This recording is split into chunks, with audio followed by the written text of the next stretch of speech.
Digestive system कैसे work करता है, कैसे जो हम लोग फूड लेते हैं वो हमारी बॉडी में कैसे एब्जॉर्ब होता है, जिसमें न्यूट्रिएंट्स पाए जाते हैं, हमारी बॉडी में कैसे कैसे प्रोसेस होता है ताकि हमारी बॉडी में न्यूट्रिएंट्स एब्जॉर्ब हो जाते हैं। उस प्रोसेस को पढ़ने के लिए हमें पढ़ना पड़ता है ह्यूमन डाइजेस्टिव सिस्टम। और स्टार्ट करते हैं ह्यूमन डाइजेस्टिव सिस्टम कैसे वर्क करता है। तो फर्स्ट है the process of reducing food into smaller molecules that can be absorb into body. कि जो हम लोग फूड लेते हैं वो फूड मॉलिक्यूल्स जो होते हैं वो स्मॉलर मॉलिक्यूल्स में टूट जाते हैं, यानी कि ब्रेक डाउन हो जाते हैं और हमारी बॉडी में कैसे एब्जॉर्ब हो जाता है, इसे बोलते हैं digestion. Digestive system consist two major part. Digestive system के टू मेजर पार्ट्स होते हैं। फर्स्ट होता है मेजर ऑर्गन्स एंड सेकंड होता है एक्सेसरी ऑर्गन।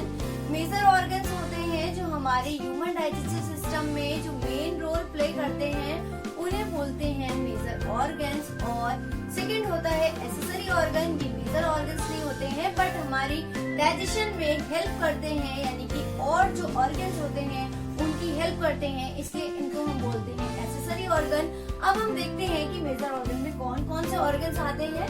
हमारा माउथ आता है, इसोफेगस आता है, स्टमक आता है, लार्ज इंटेस्टाइन आता है, स्मॉल इंटेस्टाइन आता है और एक्सेसरी ऑर्गन में आता है लिवर आता है, हमारा गाल ब्लैडर हो गया और पेनक्रियास हो गया। अब हम स्टार्ट करते हैं कि हमारा डाइजेस्टिव सिस्टम स्टार्ट कहाँ से होता है। तो माउथ से हमारा डाइजेशन स्टार्ट होता है। तो माउथ के बारे में पढ़ते हैं। माउथ का पीएच होता है 7। ये क्वेश्चन एग्जाम में पूछा जाता है कि माउथ का पीएच कितना होता है, तो हमें बताना होगा माउथ का पीएच होता है 7 होता है। The first part of the digestive system. Digestive system का फर्स्ट पार्ट कौन सा होता है, तो हमें पता होना चाहिए कि माउथ हमारा फर्स्ट पार्ट होता है डाइजेशन का। और the entry point of the food का एंट्री पॉइंट भी हमारा माउथ ही होता है, क्योंकि हम लोग जो फूड लेते हैं तो कहाँ से लेते हैं, माउथ से लेते हैं। तो entry point of the digestion is called mouth. Okay, next है structure in the mouth that its digestion. जो माउथ का स्ट्रक्चर होता है डाइजेशन में वो कैसा होता है, तो माउथ में क्या होता है, टीथ होती है, टंग होती है और सैलिवरी ग्लैंड होती है। टीथ का फंक्शन क्या होता है, वो हमारे फूड को कट करता है, टीयर करता है और क्रश कर देता है और ग्राइंड भी करता है टीथ।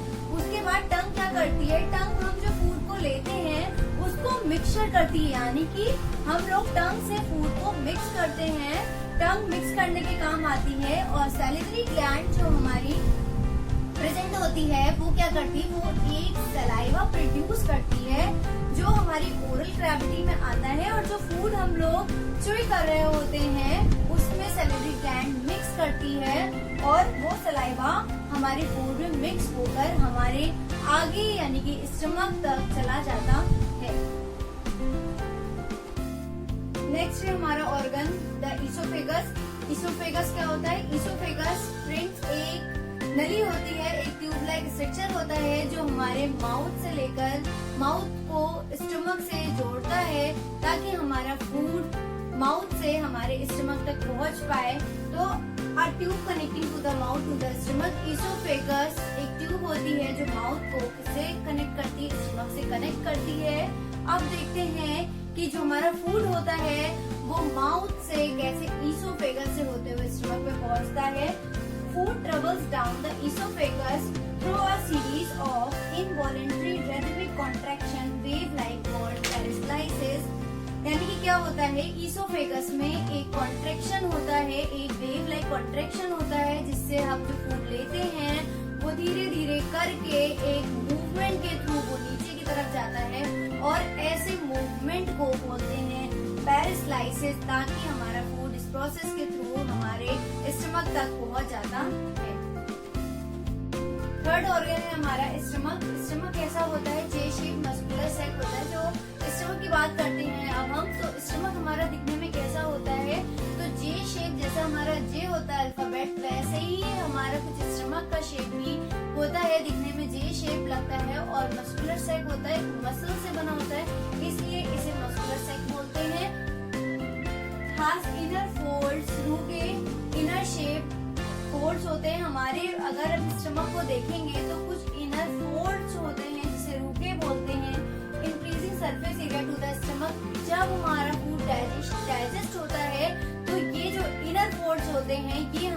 सरफेस एरिया को और ज्यादा इंक्रीज कर देते हैं।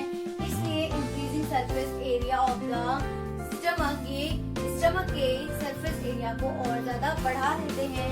अब बात करते हैं कि स्टमक का फंक्शन क्या होता है। तो stomach performs mechanical digestion. Stomach कैसा डाइजेशन करता है? मैकेनिकल डाइजेशन करता है, केमिकल डाइजेशन नहीं करता है। अगर मैकेनिकल डाइजेशन की बात करें तो स्टमक में दो एंजाइम्स होते हैं या दो जूस होते हैं। तो एक होता है गैस्ट्रिक जूस, दूसरा होता है बाइल जूस। जो गैस्ट्रिक जूस होता है वो HCl और भी कई सारे एंजाइम सीक्रेट करता है, जिसका फंक्शन होता है जो हमारे माइक्रो ऑर्गेनिजम्स होते हैं, माइक्रोब्स होते हैं, बहुत छोटे छोटे कह सकते हैं, बैक्टीरिया जीवाणु होते हैं, हमारे पेट में चले जाते हैं। वो उसको HCl के थ्रू किल करने का काम करता है। HCl उसको किल कर देता है और हमारे लीवर सीक्रेट करता है बाइल जूस, वो भी हमारे स्टमक में चला जाता है और दोनों जूसेस मिलकर हमारे फूड को कहाँ तक, हमारे स्मॉल इंटेस्टाइन में भेजते हैं, ताकि हमारे फूड में जो न्यूट्रिएंट्स हैं वो और अच्छे से एब्जॉर्ब हो पाए और स्टमक में जितने भी माइक्रोब्स वगैरह होते हैं वो सारे डिस्ट्रॉय हो जाते हैं और हमारा फूड स्मॉल इंटेस्टाइन में पहुंच जाता है। फोर्थ हमारा मेजर ऑर्गन होता है स्मॉल इंटेस्टाइन। अब हम देखते हैं कि हमारे डाइजेशन में स्मॉल इंटेस्टाइन कैसे हेल्प करती है। तो आइए देखते हैं। Responsible for the all complete digestion to all micro molecules and the absorption of their component molecules. ये क्या करती है? हमारे फूड का जो कंप्लीट डाइजेशन होता है, हमारा फूड पूरी तरीके से डाइजेस्ट हो चुका होता है, वो कहाँ पर आकर होता है? तो स्मॉल इंटेस्टाइन में आकर हमारा फूड ऑल माइक्रो मॉलिक्यूल्स, जितने भी मॉलिक्यूल्स होते हैं हमारे फूड में, वो सारे के सारे डाइजेस्ट हो चुके होते हैं। और जो कंपोनेंट्स मॉलिक्यूल्स होते हैं वो देखते हैं कौन कौन से होते हैं।